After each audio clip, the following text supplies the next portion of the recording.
नमस्कार दोस्तों, welcome to our YouTube channel.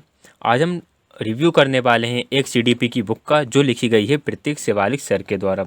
काफ़ी बढ़िया सर हैं। यदि मैं इनकी अचीवमेंट के बारे में बात करूं तो इनको पिछले 8 वर्ष का अनुभव है, ऐसा कि बुक में भी मेंशन है। DSSS भी इन्होंने इसमें इनका 3rd रैंक आया है एंड KVS में 4th रैंक आया है, जो अपने आप में काफ़ी अच्छी बात है। और सीटेट इन्होंने 7 टाइम्स क्लियर किया हुआ है और इनके कई टाइम्स 30 आउट ऑफ 30 भी सीटेट में आ चुके हैं।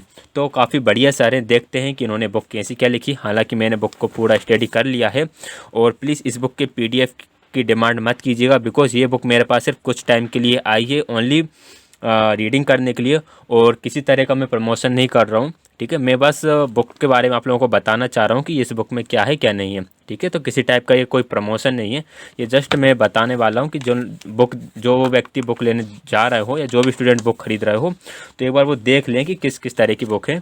प्राइस बता देता हूँ पहले मैं। इस बुक का प्राइस है आपका 3999। ठीक है, अमेजोन या फ्लिपकार्ट पर आपको कुछ, अमेजोन पर ये मिल जाएगी कुछ डिस्काउंट में, और अमेजोन का लिंक मैं आपको डिस्क्रिप्शन बॉक्स में दे दूंगा। बुक तो बता रही है कि सीटेट, स्टेटेट, REET, KVS, NVS, DSSS, NEET, JRF, UPS, MED एड इंटरेस्ट इत्यादि के लिए ठीक है। मतलब इन्होंने सर ने बताया था, तो सर ने बता दिया था कि कुछ पॉइंट्स मिल जाएंगे, कुछ पॉइंट्स नहीं मिलेंगे। ठीक है बात।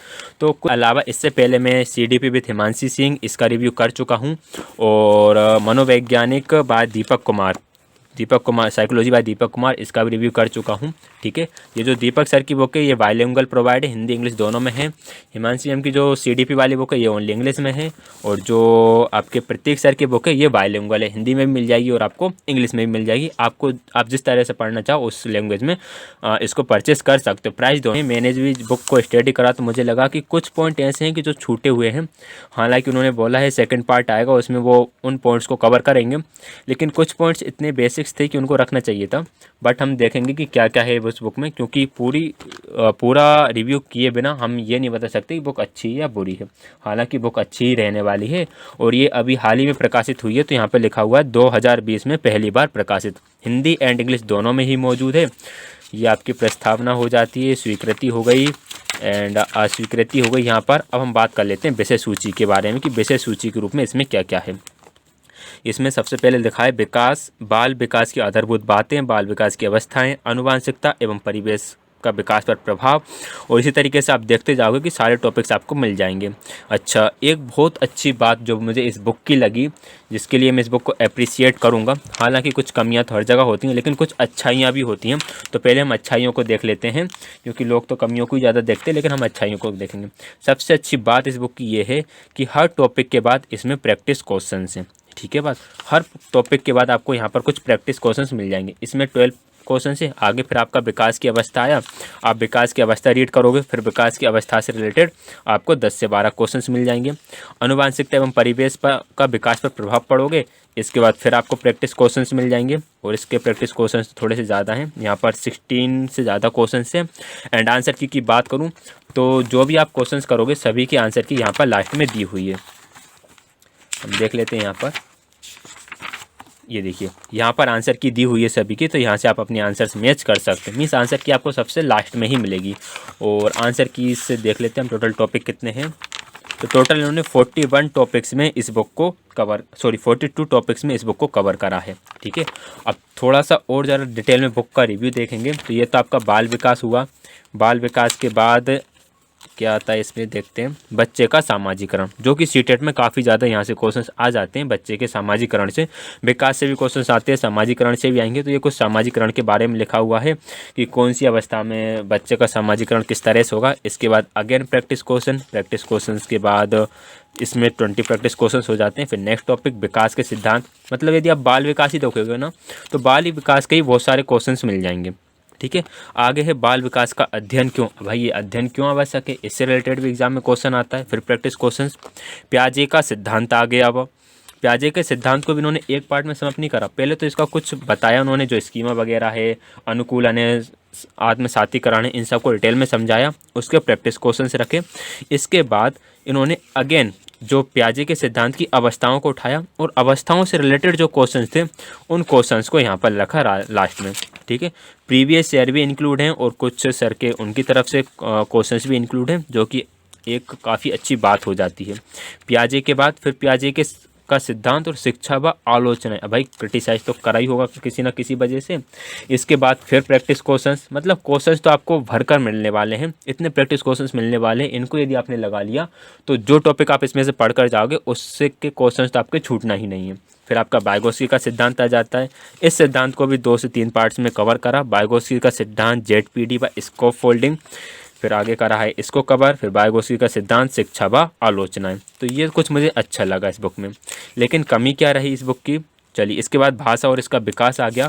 आगे कोहलबर्ग के बारे में भी बताया है, 1 मिनट दिखा देता हूँ। भाषा चिंतन और विकास आ गया, पियाजे की भाषा, वाइगोत्स्की की भाषा, स्किनर एंड बेंडुरा के बारे में बताया, नोम चॉम्स्की के बारे में भी है। इसके बाद प्रैक्टिस क्वेश्चंस हैं। आगे क्या है, आगे कोहलबर्ग का सिद्धांत, ठीक है। फिर कोहलबर्ग के सिद्धांत को अच्छे से डिस्कस करा हुआ है, फिर उसके प्रैक्टिस क्वेश्चंस करे हुए हैं। तो ये चीज़ काफ़ी अच्छी लगी। बट प्रॉब्लम कहाँ पर आती है, प्रॉब्लम इसमें यहाँ पर आई है। हालांकि हो सकता है इसका सेकंड पार्ट आए, तो मैं ये नहीं बोलूँगा कि सर ने छोड़ दिया, बट मैं ये बोलूँगा कि ये पॉइंट इसमें मिस है। संवेग के बारे में बताया, संवेग हो जाता है। फिर बुद्धिमत्ता तथा व्यक्तिगत भिन्नताएं, ठीक है। ये यहाँ तक बुक आपको काफ़ी अच्छी लगेगी, आप बढ़िया इंटरेस्ट के साथ इस बुक को पढ़ोगे। लेकिन बुद्धिमत्ता तथा व्यक्तिगत भिन्नता, ठीक है, सही तरीके से इन्होंने बताया। ये ग्राफ काफ़ी बुक्स में मिस होता है, इन्होंने इस ग्राफ को भी अच्छे तरीके से एक्सप्लेन करा हुआ है। और इसके बाद स्टर्नबर्ग का सफल बुद्धिमत्ता का त्रितंत्र सिद्धांत बता दिया। इसके बाद हम आगे बढ़ेंगे, प्रैक्टिस क्वेश्चंस होगा। प्रैक्टिस क्वेश्चंस के बाद आगे गार्डनर का सिद्धांत, गार्डनर का सिद्धांत उन्होंने जो 8 प्रकार की बुद्धि बताई हैं उनको अच्छी तरीके से यहाँ पे एक्सप्लेन करा हुआ है, ठीक है। गार्डनर का सिद्धांत हो जाता है। विद्यालय में बहुविधि सिद्धांत की क्या इंपॉर्टेंस है उसके बारे में बता दिया। एंड इसके बाद आपका बुद्धि खत्म। बस बुद्धि के बारे में सिर्फ इतना ही है। देख लेता हूँ आगे कुछ और तो नहीं, बस इतना ही बताया बुद्धि के बारे में। जबकि और भी सिद्धांत थे, वो भी थोड़ा यदि शॉर्ट में यदि एक्सप्लेन हो जाते तो अच्छा रहता, बट ठीक है। अधिगम व इसकी विशेषताएं आ जाती हैं इसमें। इन्होंने चलो अधिगम बताया, उसकी विशेषताएं बता दी, ठीक है। बात यहाँ तक क्लियर था। फिर इसके बाद आ गया राष्ट्रीय पाठ्यचर्या की रूपरेखा। इसको काफ़ी बढ़िया तरीके से बताया। लेकिन प्रॉब्लम कहाँ पे आई, प्रॉब्लम ये कि इन्होंने पॉवलव, थॉर्नडाइक और जो स्किनर के सिद्धांत थे उनको डिटेल में डिस्कस नहीं करा है। और पॉवलव एंड थॉर्नडाइक के बारे में तो इसमें कुछ भी नहीं है बुक में। बाल केंद्रित शिक्षा आ जाती है, ठीक है, अच्छा टॉपिक है, यहाँ से एग्जाम में क्वेश्चंस पूछा ही जाता है। पूरी बुक का रिव्यू करा दूंगा मैं आपको। प्रगतिशील शिक्षा जॉन डुई ने दी, तो ये भी अच्छी बात है। एंड फैक्चुअल क्वेश्चंस थोड़े से कम क्लियर होंगे इससे, बाकी अंडरस्टैंडिंग आपकी ठीक ठाक बनेगी। शिक्षार्थियों की त्रुटियाँ, ये भी अच्छा है। तो इससे आप ये बोल सकते हो कि सीटेट के लिए तो काफ़ी अच्छी बुक है, ठीक है। यदि आपके पास कोई भी बुक नहीं है तब आप ये बुक परचेस कर सकते हो। अन्यथा यदि आपके पास पहले ही से ही कोई बुक है तो फिर आपको इस बुक को परचेस करने की नीड नहीं है। बुक अच्छी है, एक्सप्लेनेशन बढ़िया है, क्वेश्चंस प्रैक्टिस के लिए बहुत सारे मिल जाएंगे। यदि आपको ओनली क्वेश्चंस प्रैक्टिस करना है तो इनका प्रैक्टिस सेट भी आता है, तो आप प्रैक्टिस सेट लेकर भी कर सकते हो। बेंडुरा का सिद्धांत आ जाता है, सामाजिक संज्ञानात्मक सिद्धांत, काफ़ी बढ़िया है ये भी, इसका एक्सप्लेनेशन भी अच्छे से दिया हुआ है। बट यही है कि सिलेक्टेड थ्योरीज हैं, सिलेक्टेड आपके प्रिंसिपल्स हैं। ब्लूम का वर्गीकरण, ये वर्गीकरण ठीक ठाक दे दिया। संज्ञानात्मक क्षेत्र, भावात्मक क्षेत्र और मनोगतिक क्षेत्र, तीनों ही क्षेत्रों को काफ़ी अच्छी तरीके से बताया है। और उनके फिर यहाँ पर क्वेश्चंस भी हैं। चिंतन एवं तर्क आ जाता है। अच्छा, स्मृति के बारे में इस बुक में नहीं है। चिंतन एंड तर्क तो हैं बट स्मृति के बारे में नहीं है। 1 मिनट में देख लेता हूँ। हालांकि मैंने उस पूरी बुक को 3 से 4 बार पलट कर देखा, लेकिन मुझे नहीं मिला कि स्मृति के बारे में कुछ हो। तो बिल्कुल स्मृति के बारे में इसमें कुछ भी नहीं है। स्मृति से सीटेट में क्वेश्चन आता भी नहीं है, उसका क्वेश्चन टेट एग्जाम्स में देखा जाता है। अभी जो एमपी टेट का हुआ था ग्रेड 2 ग्रेड 3, उसमें स्मृति के क्वेश्चन देखे गए थे। अभिप्रेरणा आ जाती है। अभिप्रेरणा को काफ़ी बढ़िया तरीके से डिस्कस करा है इस बुक में। उसके बाद उसके क्वेश्चंस भी हैं। इसके बाद मैं आगे बढ़ूँ तो अभिप्रेरणा का एक अन्य प्रकार लक्ष्य अभिमुखता जो है उसको बताया। और जो प्रेरणा चक्र होता है, प्रेरणा चक्र के बारे में बताया। तो ये ठीक ठाक लगा मुझे। इसके बाद फिर वही प्रैक्टिस क्वेश्चंस बहुत सारे। समावेशी शिक्षा, मतलब जो छोटे छोटे पॉइंट है ना शिक्षा शास्त्र से रिलेटेड, उन पॉइंट को नहीं छोड़ा। हालांकि मनोवैज्ञानिकों के कुछ सिद्धांत को इसमें छोड़ दिया गया है, लेकिन जो पॉइंट है शिक्षा शास्त्र से रिलेटेड उनमें से किसी भी पॉइंट को नहीं छोड़ा। समावेशी शिक्षा को भी काफ़ी बढ़िया तरीके से बताया। तो आप ये बता सकते हो लिंग भेद, जो जेंडर वाइसनेस वगैरह चलता है ना, लैंगिक मुद्दे एवं प्रच्छन्न पाठचर्या, इसको बढ़िया तरीके से बताया। तो ये बात मुझे अच्छी लगी इस बुक में। और इससे पहले मैं आप लोगों को बता दूं, मैं और बुक्स का रिव्यू भी कर चुका हूं। सीटेट जो हिमांशी मैम की बुक है उस बुक का रिव्यू कर दिया है मैंने, एंड जो दीपक सर की जो बुक है उस बुक का रिव्यू कर रखा है। एक अरिहंत की बुक का भी कर रखा है जो पूरा एक कंप्लीट प्रैक्टिस सेट है, हालांकि वो इतना इम्पोर्टेंट है नहीं है, वो बुक तो जस्ट ऐसे ही कर दिया था। प्रतिभाशाली विद्यार्थी के बारे में इतना डिटेल डिस्कशन ज़्यादातर बुक्स में नहीं मिलता, बट इस बुक में है। तो ये इस बुक का प्लस पॉइंट भी है, मतलब प्लस माइनस दोनों ही पॉइंट होते हैं। आप कोई सी बुक खरीदोगे तो एक ही बुक में सारा कंटेंट मिलना थोड़ा सा पॉसिबल नहीं रहता, क्योंकि बहुत ज़्यादा होती है सीडीपी। इसके बाद यदि आप सारे कंटेंट एक ही बुक में प्रोवाइड कराओगे तो बुक का साइज़ भी बहुत ज़्यादा हो जाएगा और बुक का कॉस्ट भी बहुत ज़्यादा हो जाएगा, फिर बच्चे उस कॉस्ट की बुक को अफोर्ड नहीं कर पाते। बट बात यह है कि यदि आपको एग्ज़ाम अच्छी तरीके से निकालना है और रियल में नॉलेज चाहिए तो आपको पूरा डिटेल में ही पढ़ना पड़ेगा। अधिगम अक्षमताएं जो बताई वो भी 3 पार्ट्स में बताई। ये फर्स्ट पार्ट हो गया, इसमें कुछ बेसिक हैं जो ज़्यादातर पूछी जाती हैं, उससे रिलेटेड आपके क्वेश्चंस आ जाएंगे। इसके बाद फिर अदर्स जो बची हुई हैं, अक्षमताएं, लोकगति, संवेदी, वाक संवेदात्मक, इनके बारे में बताया गया। ठीक है बात, इसको काफ़ी बढ़िया बताया। इसके बाद नेक्स्ट पार्ट देख लेते हैं, इसका नेक्स्ट पार्ट क्या बताया है। आकलन, आवश्यकता और उद्देश्य। आकलन को काफ़ी बढ़िया तरीके से एक्सप्लेनेशन है। आकलन की मैं बात करूँगा, जिस तरह से इन्होंने आकलन बताया ना वो बहुत बढ़िया तरीके से बताया। और जो आपका अधिगम का आकलन, अधिगम के लिए आकलन, अधिगम में आकलन, वो उसको भी काफ़ी बढ़िया एक्सप्लेन है इस बुक में। सीसीई से क्वेश्चंस आपका आता ही है सीटेट में, तो वो टॉपिक भी यहाँ पर कवर है। और मैंने आपको पूरी ही बुक का कंप्लीट रिव्यू बता दिया 1 बाय 1 एक एक पेज। ये देखो, अधिगम का, अधिगम के लिए, अधिगम के जैसे और अधिगम में आकलन। तो ये हो गया अधिगम के आकलन के बारे में। तो ये हुई बुक, यदि आपको अच्छी लगे तो आप परचेस कर सकते हो। लेकिन एक बात और मैं आपको बता देता हूँ, अच्छा एक चीज़ बहुत बढ़िया थी इसमें जो मैंने देखी थी, इसमें रूब्रिक्स के बारे में बताया है। रूब्रिक्स मैंने अभी तक जो मैंने 3-4 बुक पढ़ी हैं उनमें रूब्रिक्स के बारे में नहीं बताया गया, लेकिन इस बुक में जो रूब्रिक्स होता है आकलन का एक तरीका, उसके बारे में बताया है। अब मुझे वो पेज नंबर तो याद नहीं है कहाँ पर है, लेकिन इस बुक में है, मैंने पढ़ा हुआ है। बाकी पोर्टफोलियो, घटनावृत्त, अभिलेख, एकीकृत और मानकीकृत जो परीक्षण होते हैं, मानकीकृत टेस्ट के कितने प्रकार हैं, उनको काफ़ी बढ़िया तरीके से इस बुक में डिस्कस करा हुआ है। ठीक है ना बस।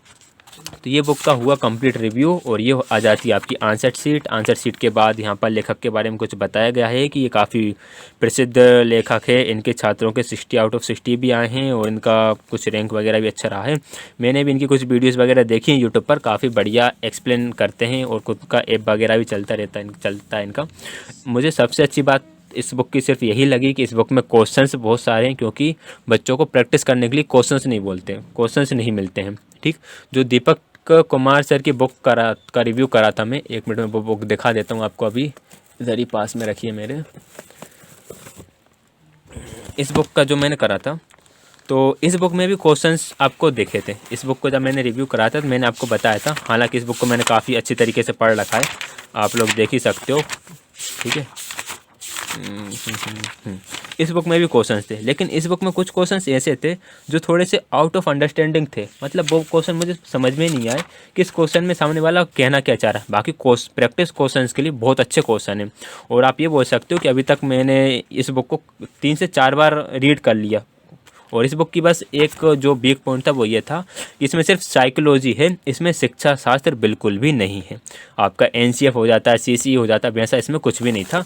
और इसमें सब कुछ इंक्लूड है, साइकोलॉजी भी है और आपका शिक्षा शास्त्र भी है। बट बात यही है कि इस बुक में ओनली साइकोलॉजी है, तो इसमें सारे जो साइकोलॉजिस्ट हैं उनकी थ्योरीज को कवर किया हुआ है। अब इसमें शिक्षा शास्त्र भी है और बाल विकास भी है, तो इसमें सभी को कवर कर पाना उनके लिए शायद थोड़ा सा मुश्किल था। ठीक है बात।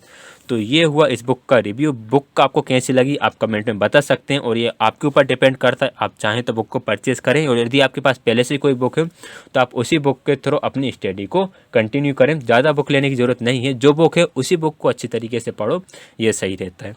क्लियर है बात। तो वीडियो पसंद आया तो प्लीज़ वीडियो को लाइक करिएगा, शेयर कीजिएगा और अपने चैनल को सब्सक्राइब कीजिएगा। धन्यवाद।